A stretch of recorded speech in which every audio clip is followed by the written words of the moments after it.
Hello প্রিয় দর্শক বন্ধুরা, কেমন আছেন সবাই? আপনি নিশ্চয়ই সবাই ভালো আছেন। Welcome to my channel রিমিস kitchen. আমি আজকে আপনাদেরকে বানিয়ে দেখাবো স্পাইসি ম্যাগি মশালা। এটা বাড়িতে বানিয়ে দেখবেন, এত ভালো হয় খেতে, ছোট থেকে বড় সবার খুব ভালো লাগবে। একটু বাড়িতে বানিয়ে দেখবেন, অসাধারণ খেতে হয়। এটা চাইনিজ ডিশের মধ্যে পড়ে এটা। তো চলুন, কড়াইয়ে আমি তেল দিয়ে দিলাম। অল্প তেল দিয়ে এই রান্নাটা করব। তার মধ্যে আমি দুটো বড় সাইজের পেঁয়াজকে কুচি করে নিয়ে আমি এখানে দিয়ে দিলাম। এটা এবার খানিকক্ষণ আমি এটাকে ফ্রাই করে নেব। খুব ডিপ ফ্রাই করব না, আমি এটা হালকা ফ্রাই করব, হালকাভাবে যেন বাদামি হয়, পুরোটা বাদামি করার দরকার নেই। তারপর এটার মধ্যে আমি অ্যাড করব রসুন কুচি। আমি 3-4 কোয়া রসুনকে কুচি করে এখানে অ্যাড করলাম।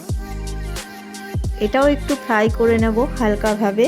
তারপরে আমি 2-4টে লঙ্কাকে কুচি করে, কাঁচা লঙ্কা আমি কুচি করে এখানে অ্যাড করে দিলাম। ভালো করে এটাকে হালকাভাবে ফ্রাই করে নেব। এটাও সবগুলো একসঙ্গে ফ্রাই করার পরে আমি এখানে নিয়ে নিয়েছি বড় সাইজের একটা টমেটো। সেটাকে আমি ছোট্ট ছোট্ট কুচি করে নিয়েছি। সেই কুচিটা আমি এখানে দিয়ে দিলাম। এবার ভালো করে সেটাকে ফ্রাই করে নেব হালকাভাবে। ডিপ ফ্রাই করব না, এটা হালকাভাবে ফ্রাই করে নেব, যাতে টমেটোটা নরম হয়ে যায়। তার জন্য একটু লবণ অ্যাড করছি আমি। আন্দাজ মতো লবণ আমি এখানে অ্যাড করলাম, সামান্য, বেশি নয়। তারপর সেটাকে আবার আমি ভালো করে ভেজে নেব, সামান্য ভাজা হবে। তার মধ্যে আমি সামান্য হলুদ অ্যাড করলাম, একদমই সামান্য হলুদ অ্যাড করলাম, বেশি হলুদ অ্যাড করব না, যাতে গন্ধটা না আসে। তারপরে আমি কাশ্মীরি লঙ্কা গুঁড়ো অ্যাড করলাম।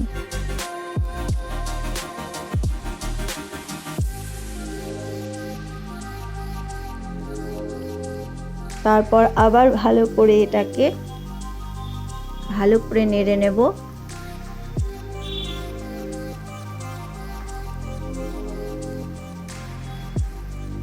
দেখুন কালার চলে আসছে। এরপর আমি এখানে অ্যাড করব 1 কাপ মতন জল আমি অ্যাড করলাম।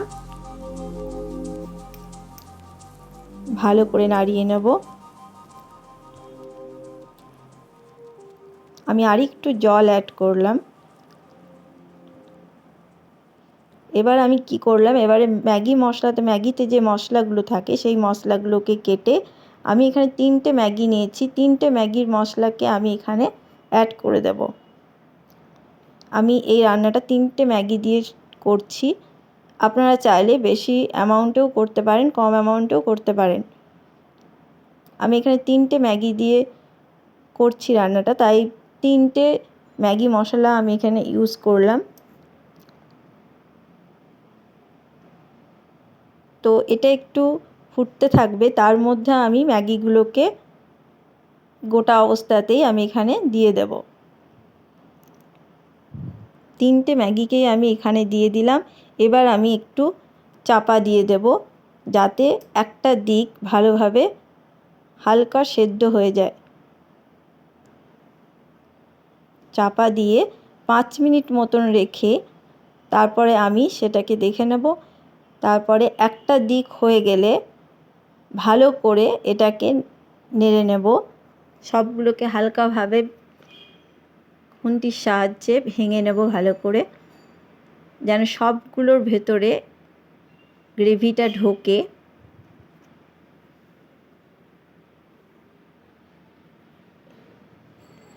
এরকমভাবে ভালো করে নেড়ে নিতে হবে। তারপর আমি এখানে অ্যাড করব সয়া সস। এখানে আমি 1 চামচ মতন সয়া সস ইউজ করেছি। এতে কালারটাও খুব ভালো আসবে, খেতেও খুব ভালো হবে। তারপরে আমি একটু এই জলটা যাতে শুকিয়ে আসে সেই জন্য আমি একটু টাইম দিয়ে এটাকে একটু নাড়িয়ে নেব ভালো করে, যতক্ষণ না জলটা শুকিয়ে আসছে। এটা খেতে অসাধারণ হয়, আপনারা প্লিজ বাড়িতে একবার ট্রাই করবেন।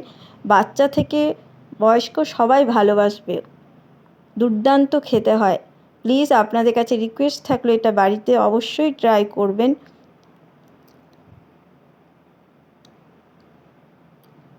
এটা একটা চাইনিজ ডিশের মধ্যে পড়ছে।